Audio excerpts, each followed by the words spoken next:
balon naya kenggong ngendika yen wis titiwanci bakal kasuwun Rahayu, rahayu, rahayu. Suwung menjadi batas antara ada dan tiada, sangat tipis, laksana kabut halimunan. Ya terselingkupi semua harapan dan kemauan para figur amanah. Apa yang dibanggakan? Apa yang diandalkan? Apa yang disombongkan? Hidup hanya menunggu waktu. Ini petunjuk, bukanlah suatu kebetulan, tapi sebuah misteri akbar yang terjadi melalui garis suratan. Kegelapan yang menyeruak memasuki masa kehampaan, menunjukkan kesejatian dirinya yang tersembunyi. Detik kalau subuh pelan tapi pasti membuka gerbangnya. Dia yang didampingi 9 cakra dewa, seluruh gaib telah bersamanya. Segala pandu, panuduh, pituduh, petunjuk sudah siap. Dia bertapa, dia bertahta atas kuasanya di alam kesunyian, keheningan, kehampaan, dan kefanaan. Saatnya patok pusar bumi teriringi sinar kesucian kembali secara nyata memasuki jiwa, ruang, dan waktu.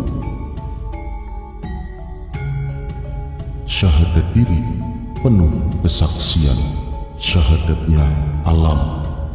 Janji suci para leluhur mengikuti proses kesakralan sang alam. Saatnya dia menampakkan keaslian diri, wajah dalam topeng. Dialah pemilik dan penguasa masa Kolobendu. Dia pemegang perjanjian suci. Dia penerima titah suci darinya yang akan memimpin perubahan besar untuk kembali memurnikan cahaya, membentuk harapan.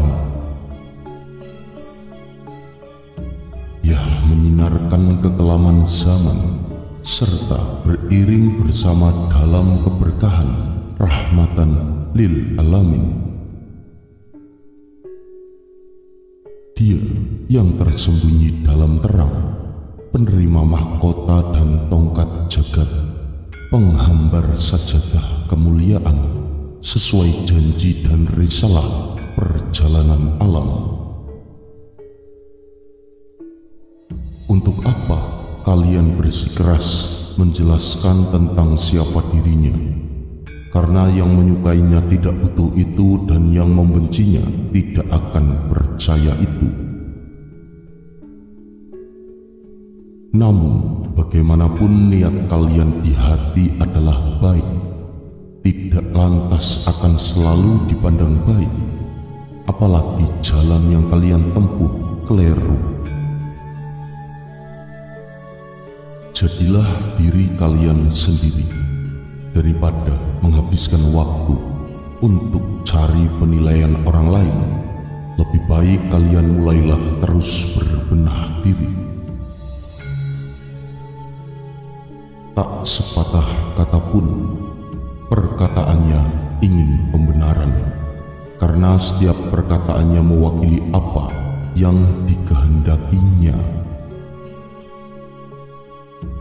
Dia sangat meyakini skenario cerita dunia ini berawal ada di Nusantara. Sesungguhnya dia tidak sembunyi, tapi dia memilih para kesatria yang dia temui. Dirinya adalah misteri dan menjadi kehendak alam. Ingatlah, dia akan muncul sebagai ulama besar setelah berkurangnya para ulama. Penggalan ramalan yang saat ini mulai tampak nyata, terbungkus dan tersamarkan sehingga tidak mudah untuk dibedakan. Semua akan dibalik sesuai dengan yang ada dalam pikiran dan hati kalian. Belajarlah mendengarkan hati nurani, bukan nafsu. Titik awal, titik akhir akan kembali pada ketentuannya. Siapapun tak akan mampu membantahnya, siapapun tak akan mampu mendustakannya. Kitab alam adalah nyata senyata-nyatanya. Mampukah kalian membacanya? Dialah pemilik Wahyu Makutoromo yang telah dinisbatkan oleh Sang Hyang Agung. Takdirnya turun-temurun menjadi raja di Tatar Nuswantara. Dia yang menjadi penguasa di Swargantara, membimbing mengawal para ksatria terpilih agar mampu membawa kemakmuran dan keadilan bagi rakyat. Wahyu ini telah lama pergi dari pangkuan Ibu Pertiwi dan saat ini turun kembali setelah dirinya kembali untuk mengawal menata kejayaan Nusantara. Dia adalah dewa yang berbadan manusia, berwujud sebagai manusia biasa, tetapi sejatinya dia adalah dewa. Ketahuilah, Khidir alaihissalam telah mengajarinya ilmu makrifat dan latuni. Sungguh indah jalannya skenario sang dalang sejati dalam menyembunyikan jati dirinya. Dia sebagai wayang terbaik semesta sepanjang masa.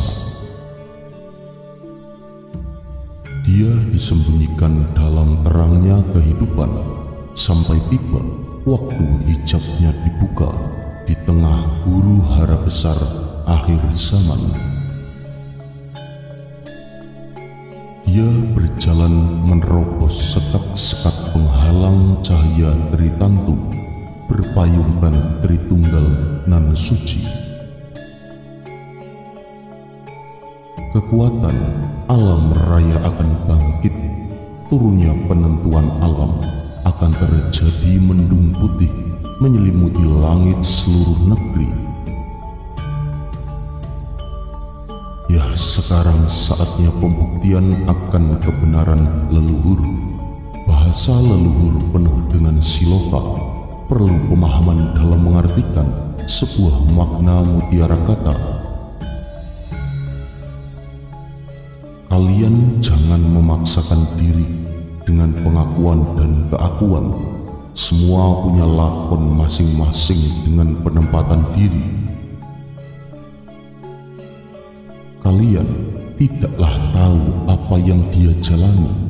Kelak yang tak mengerti akan memahami ketika sebuah kejayaan telah kembali. Dia akan tancapkan cahaya Pajajaran di kehidupan dari masyrik hingga maghrib. Cahaya Pajajaran yang akan mensejajarkan antara manusia yang satu dengan yang lainnya, antara bangsa yang satu dengan bangsa yang lainnya, antara hubungan makhluk dengan Sang Maha Penciptanya. Dirinya pembawa kunci Pajajaran anyar, Pajajaran yang telah terkubur seiring perputaran waktu, Pajajaran yang disembunyikan dalam bahasa hakikat yang hanya ditemukan oleh dirinya yang sudah lulus Weda Jawa. Dia yang terlahir dengan membawa beban amanah di pundaknya, yang berjalan sendiri menebarkan cahaya akan Pajajaran sebelum Pajajaran anyar ditancapkan di muka bumi. Rahasia terbesar yang dia sembunyikan akhirnya harus terbuka. Buah pahit yang harus dimuntahkan harus ditelan kembali. Banyak yang telah mengkhianati perjuangannya. Banyak pula yang telah mengkhianati bangsa ini. Kehancuran negeri ini adalah skenario mereka. Itulah yang telah dikatakan dalam rahasia yang selama ini dia sembunyikan. Semua akan dipertanyakan. Tubuh yang kehilangan kesadaran sebagai umat, jiwa yang kehilangan nurani sebagai hamba. Kecerdasan tertutupi kepintaran penuh nafsu, kebijaksanaan tercelupung hasrat kekuasaan. Carilah dirinya, jangan mengaku bila sudah ketemu, sehingga kalian tidak salah jalan. Sudah banyak yang mengaku, memburu, dan akhirnya hilang segalanya. Mukyo Rahayu, Satu Dumadi.